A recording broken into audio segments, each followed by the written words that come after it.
stream on. Well, look who's back. I'll give you these guesses what I have in my paw, and the first two don't count, Kupo. Why, yes, a letter. However, did you know? It's addressed to Momodi, the ever-charming proprietress of Quicksand in Yoda. Sounds like a pleasant enough sentiment, don't you say? But this is the ordinary letter. Oh no. Why, I've strained my eyes for a sign of the sender's name, but it's nowhere to be found. An anonymous epistle. Sounds like a task for the most capable assistant, Kupo. We'll go to town then. Momodi.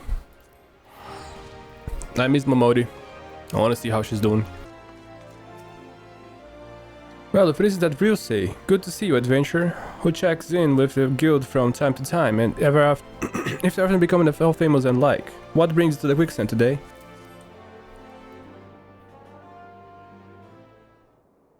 A letter? The next thing I know, you'll be sprouting a pom-pom and ending every utterance with Kupo. Ah, how curious. It would seem the senders forgot to sign the envelope. Oh, my beloved Momodi, my riches could buy all the jewels in the realm, yet none would shine as bright as thee. Say that you will be mine and... Blah. God. Good gods, no wonder the letter was anonymous. No man in his right mind would claim authorship of such a pretentious load of... Momodi, my love, I see that my mellifluous missive finds you looking as beautiful as ever. Oh, it's you. Why do I find myself entirely surprised? I've lost count of how many times I've spurned your shameless advances to your face. Must I now do the same in writing for you to get the bloody message? Shameless? You wound me, Momodi. My love, why my advances are positively shameful, and that not the right word it is now. Picture the scene, a mysterious letter, a secret admirer. It is so outlandish for a man to think that the subtle romantic approach might stir the flames of passion in his beloved's heart. Say the fool standing before me for the third time this week, still sporting that same ridiculous jacket. Our guest clearly lacks the courtesy to introduce himself, so allow me. This is Thomas so-and-so, son of spice merchant some or other, and the richest, most eligible young bachelor in all of Vilda. Forgive me if I'd forgotten some details. I've only heard the story some 20-odd times now. This is Ryusei, the man who wasted his precious time hauling your rubbish halfway across the realm. Is that so? Smashing work, my boy. Remind me of your name again, and I'll be sure to put you on the guest list for when my beloved Momodi and I are wed. Do you see, my love? These adventurous efforts are not for naught. No, you need only promise your hand to me. Promise that forever my Momodi and mine alone you will be.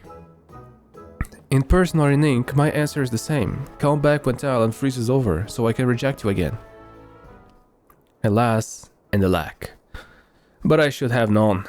Yes, that harpy that adorns your lovely locks speaks loud and clear. Admit it, Momodi, after all these years you still harbor feelings for him. Why, you've some nerve walking to my place of business and spouting such nonsense. Nonsense, my beloved, is that so? Rumors abound about that harpy, the hairpin, that is crafted for you by an old flame, that it has not left your shapely head for so much as a day since the calamity. If you lost a childhood love when the lesser moon fell, you have my sympathies, but this is a new age, my dearest. Time marches on, and we must march with it. Oh, and did I mention that my family is amongst the richest in the Sultanate? Hells, just how thick is your bloody skull? A man crafted my hairpin, and yes, there was a time when I felt something for him, but such days are long past, and today I needn't compare you to anyone to find truly repulsive. Besides, I'll have you know that the man who crafted this still lives. What's this? My rival is in love still lives. At long last, my task is clear. I must seek out this pretender and prove once and for all that I, Thomas, am the only one worthy to my dear Momodi hand.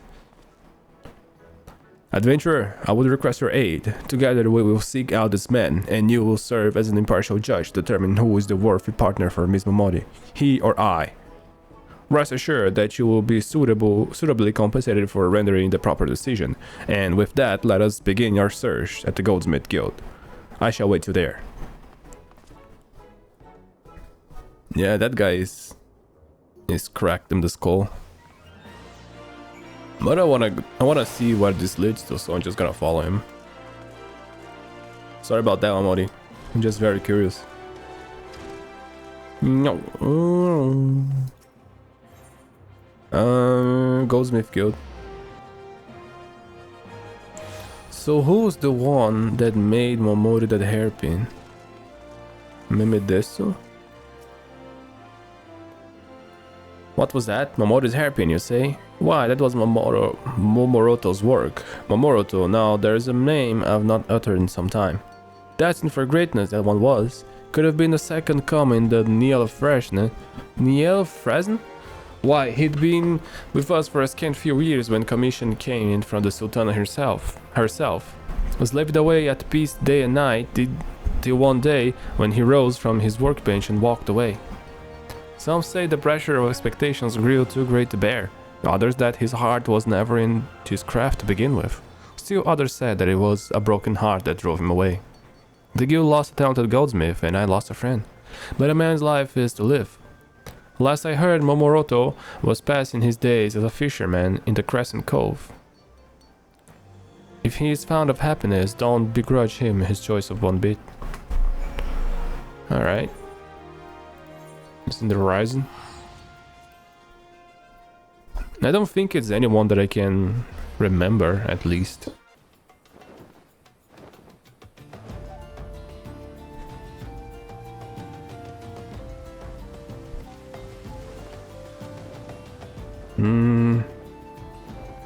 I think I see him. Oh, there he is.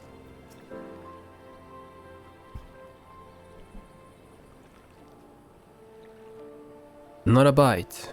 Oh well, tomorrow's another... What brings a mighty adventure to this lonely fishing hole? This is Momoroto, a shabby looking fellow indeed, but what did I expect from a craven who threw away his chance at fame, love and glory because he couldn't bear the pressure? Oh, the ignominy of it all. Ignominy of it all. She turns down my gifts of jewels and gold, yet adorns her fair locks with a trinket cobbled together by a languid lalafell who stinks of sardines.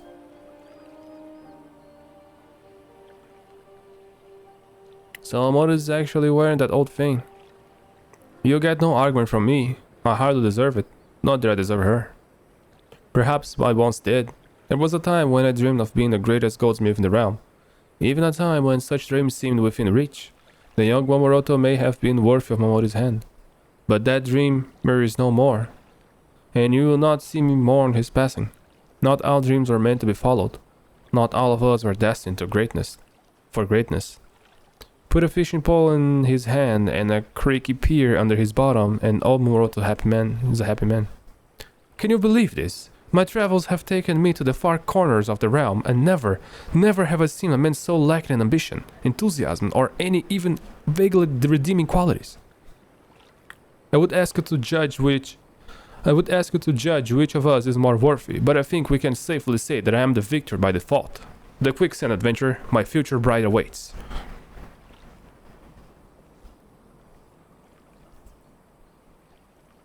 Yeah, man. How's fishing going? Ah, so that's what that our shouting was about. The young man's taken offense to Momori, has he? I'll say this much, he's got good taste. Doesn't seem like all that bad of a fellow. Bit oversure for his own abilities, perhaps, but no more so than someone I used to know. When I gave that hairpin to Momori years ago, she refused to wear it, said it meant too much to her to risk losing. As to why her heart may have changed, who can say? Well, it is not for love, this I know. Those days are buried in the sands of time. Whether that will avail your lorn friend is another matter entirely. Alright. Today is a cloudy day. Let's go back.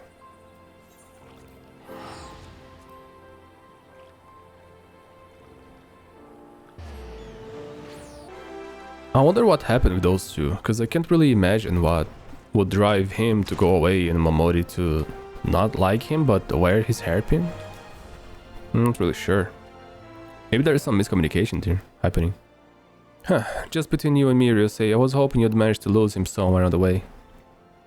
I have done my part. I sought out this Momoroto and heard his tale. The tale of a coward who has not deserved you since the day he fled the city, forsaking your love and his future in the process.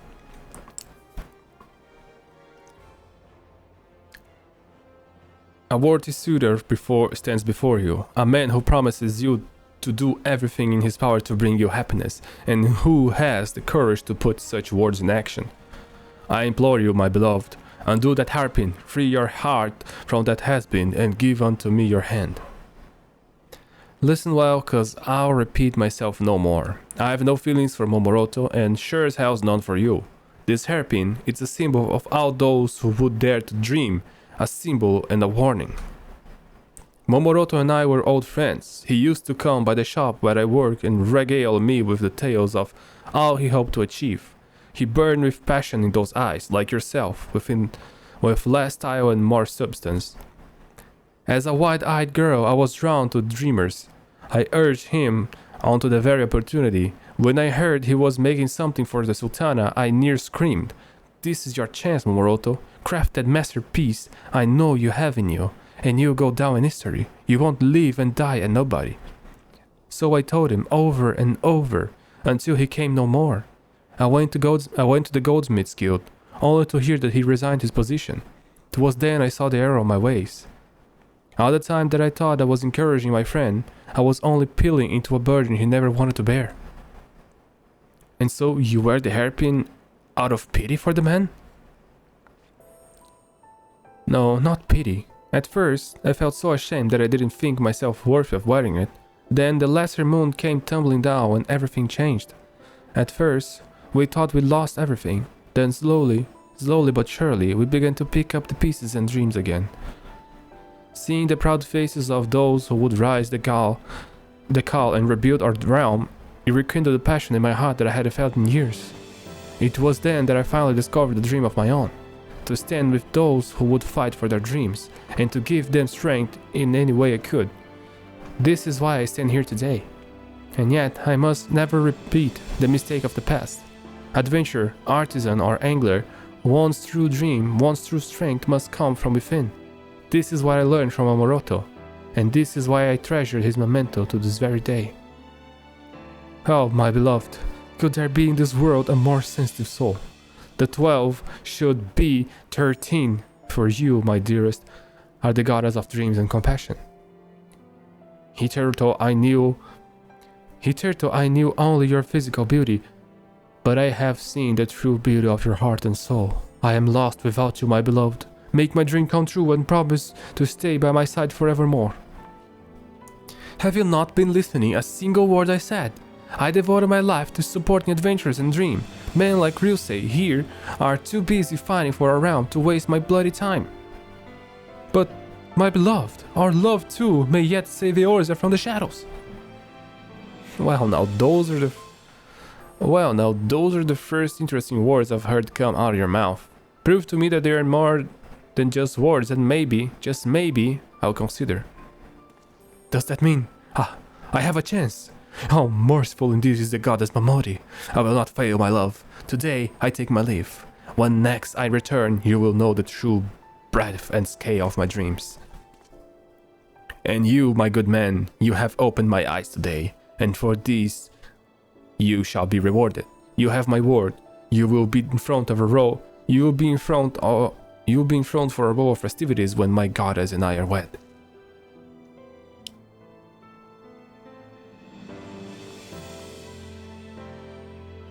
Alright. I kinda like the guy. Finally some peace and quiet. I doubt he'll be showing his face here anytime soon, but who knows? He'd not be the first man I've seen change. Anyway, thank you, Ryusei. No matter how far we come, we can't forget the past, and thanks to you, I've been able to do some much needed reflecting. Don't worry.